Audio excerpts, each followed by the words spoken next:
সামনেই তো পয়লা বৈশাখ, সেই জন্য কালকে আমরা গেছিলাম একটু শপিং করতে।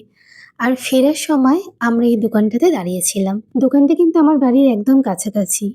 আর পরপর লাইন দিয়ে এরকম অনেকগুলো দোকান আছে। আর এখান থেকে আমি বহু জিনিস নিয়ে গেছি।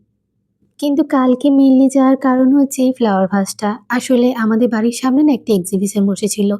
তখন আমি কিছু ফ্লাওয়ার স্টিক নিয়ে রেখেছিলাম।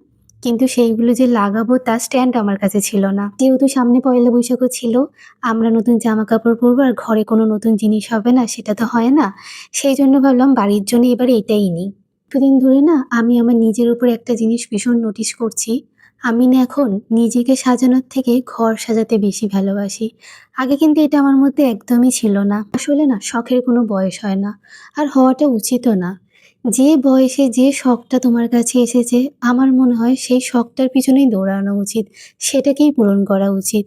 এতেও না আমাদের মতন সাধারণ বাড়ির মেয়েদের যে শখটা আসে না, সেটাও আসে আমাদের সামর্থ্য অনুযায়ী। আমরা আগে দেখি যে আমাদের সামর্থ্য কতটা আছে এই শখটা পূরণ করার জন্য। তবেই কিন্তু সেই শখ পূরণের পিছনে আমরা দৌড়াই বা স্বপ্ন দেখি। আজকে কিন্তু আমি শুধু এই স্ট্যান্ডটা নিয়েছিলাম না, আমি নিয়েছিলাম এই বুদ্ধাটাও। কেমন হয়েছে জানি না, এটা কিন্তু সানা পছন্দ করেছিল।